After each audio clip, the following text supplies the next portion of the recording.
I Love Hitler leaked messages expose young Republicans' racist chat. Well, they seem lovely and stable.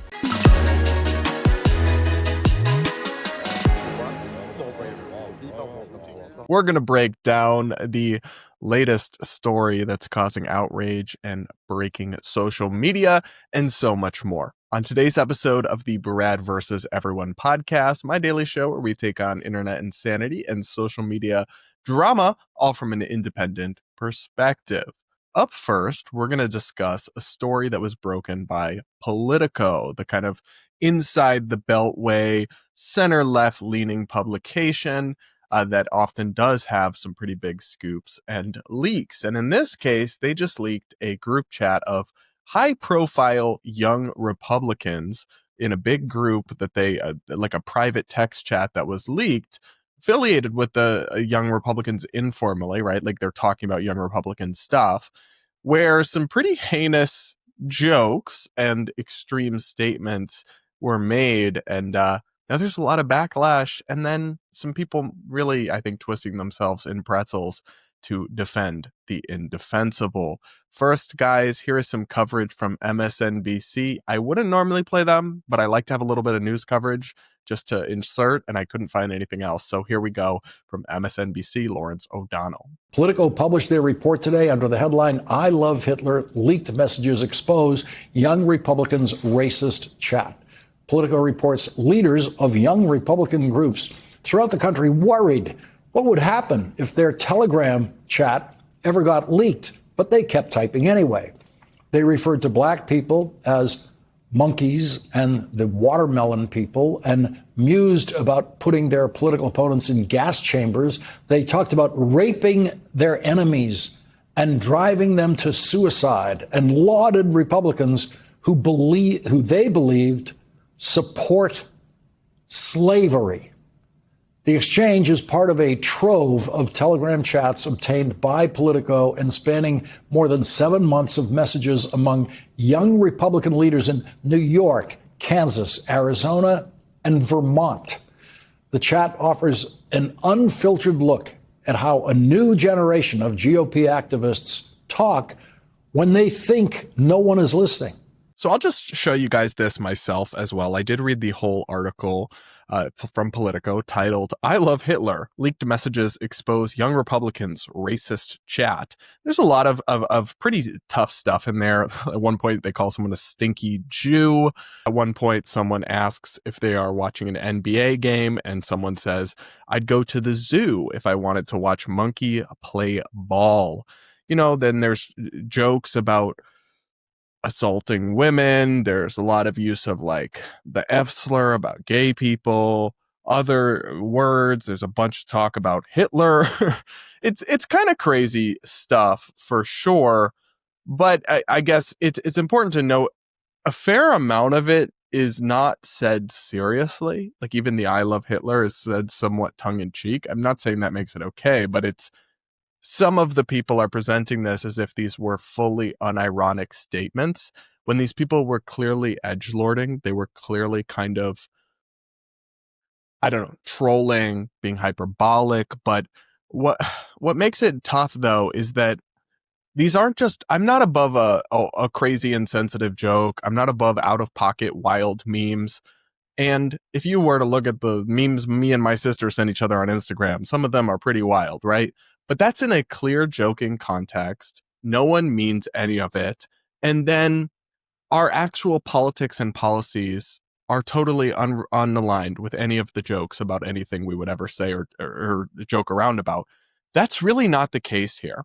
One, this isn't in a really personal joking around with your friends capacity. These people are affiliated with the young Republicans.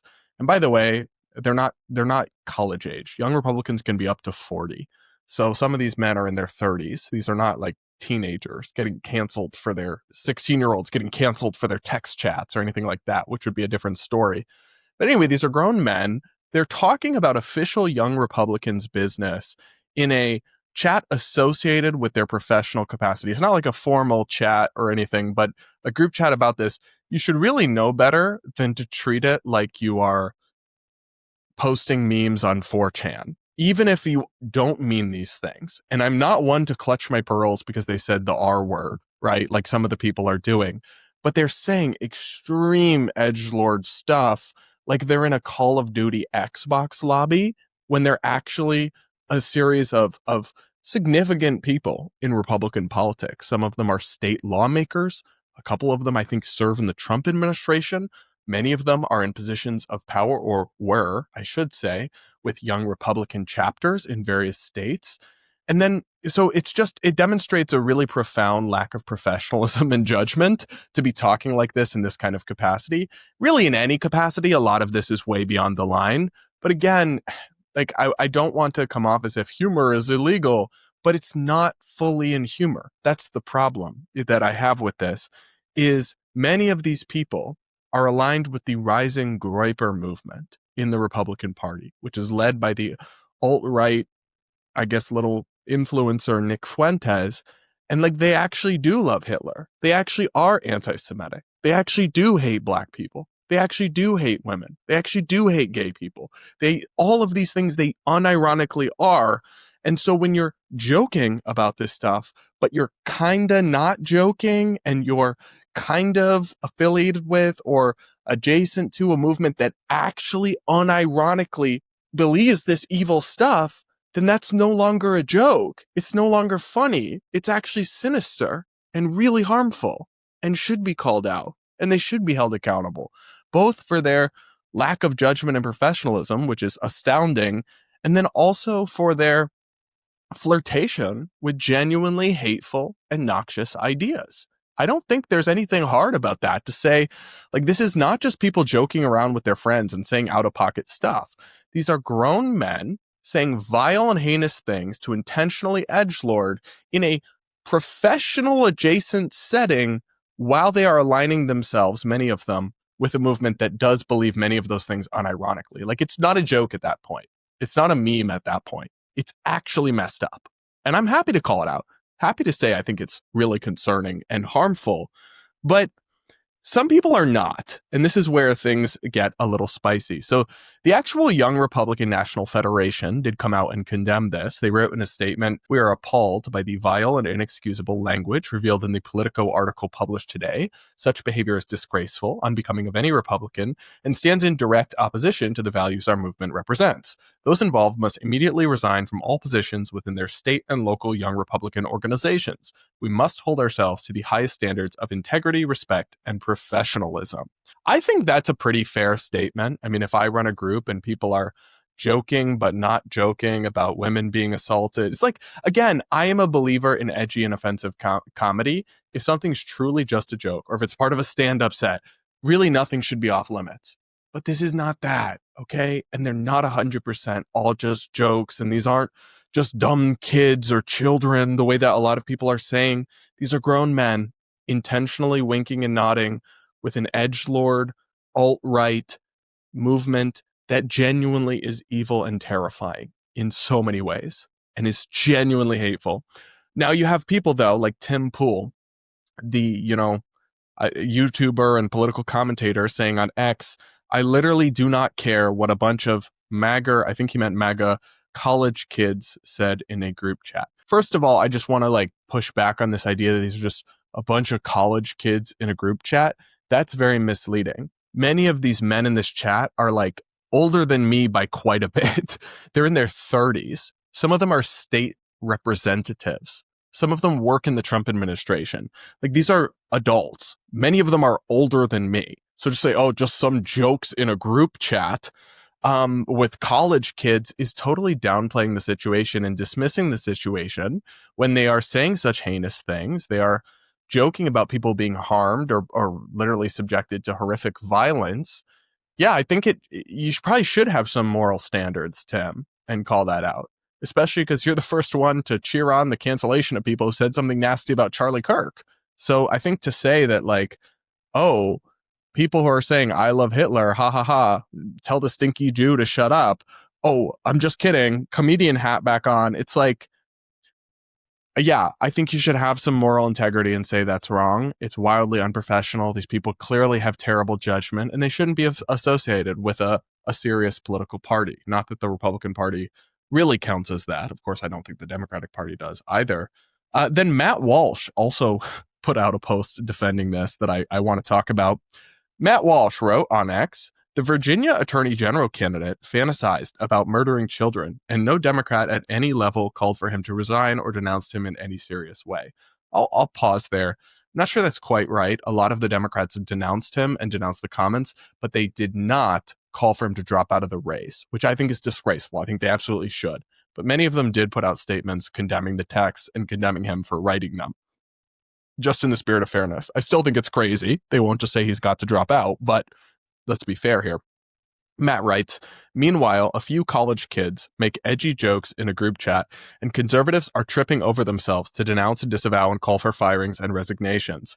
Again, it's not a few college kids. That's totally dishonest framing. These are grown men, many in their 30s, many far older than me, holding important positions of power. In fact, what's interesting is he brings the Attorney General up, the candidate in Virginia, when he wrote those horrific texts. He was a state lawmaker, and some of these people in this group chat are state lawmakers. So it's like that. It's not so dissimilar. I do obviously think the Virginia Attorney General candidate is a more serious story, but two things can be bad at once, and it's not this total absolute nothing burger versus serious story that he's presenting it as. Anyway, he writes, absolutely pathetic. If you're still playing by rules left sets but doesn't even follow themselves, you're hopeless, completely hopeless. This liberal I follow, Damon Toll, I don't know how to say that, wrote, the Vermont state senator is a child. Leave him alone, in reply to Matt Walsh. I just thought that was funny. But this is whataboutism and moral relativism in a way that I find really gross. The Democrats failed to uphold basic standards of morality, so I will as well, and we should too. I just will never agree to that. I don't think that two wrongs make a right.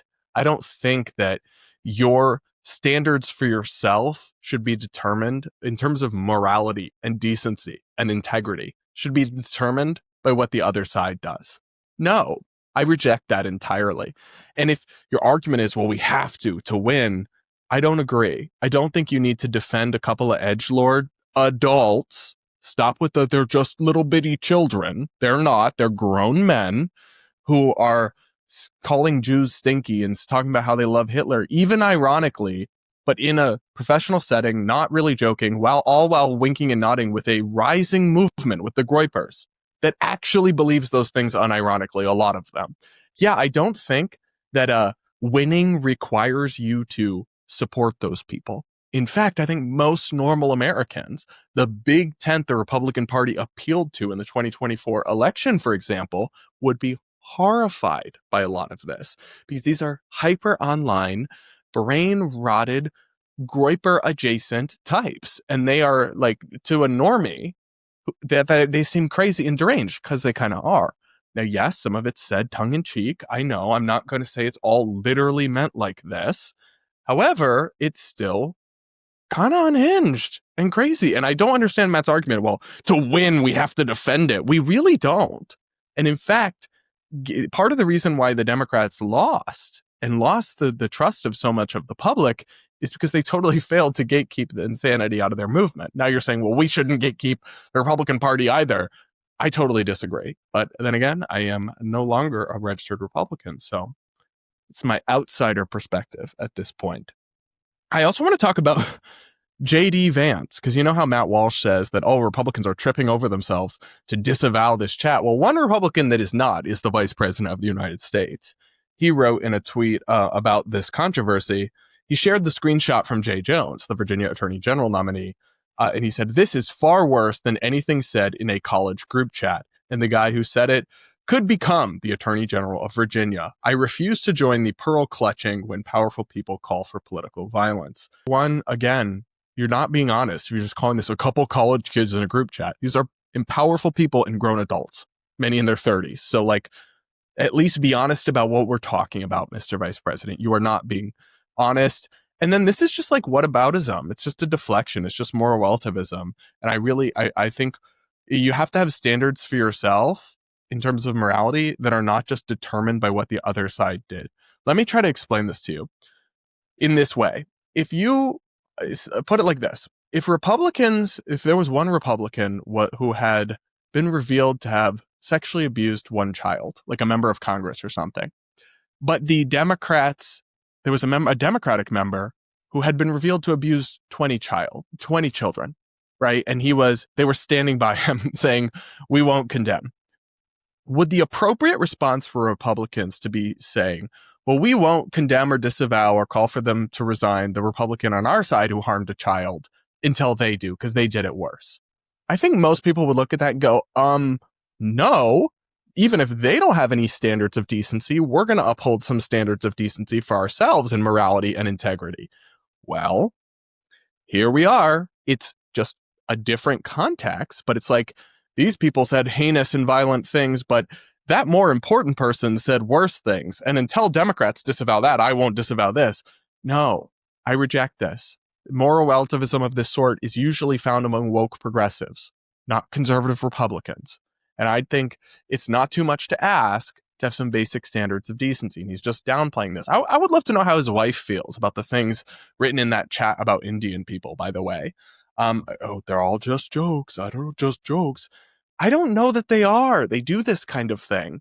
And then they hide behind, we're just joking. Because I, again, am not against or above an edgy joke. I have a dark sense of humor. I like offensive stuff. But I think a lot of these people kind of mean it. I really do, having encountered and observed the Groypers at great length in my career. They genuinely are hateful. They do hate Jews. They do hate women. They do hate black people. They do hate gay people. And so when they say this stuff, they want to then retreat to just jokes. But it's not. It's kind of not. The other thing, it's so funny. Conservatives and Republicans, and I fully agreed with them on this, condemned the liberal streamer Destiny when he was repeatedly refused to condemn political violence on TV on Piers Morgan because he's more liberal or on the left side. And he was saying, well, Trump and Republicans won't condemn violence, so I won't either. We're all like, that's insane. Hold yourself to some standard, some decency.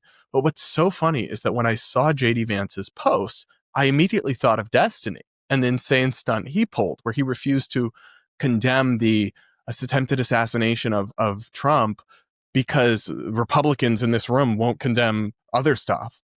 I immediately thought of that and I was like, wait, no, that's the same kind of tortured, broken moral logic. And this is coming from the vice president, not some streamer.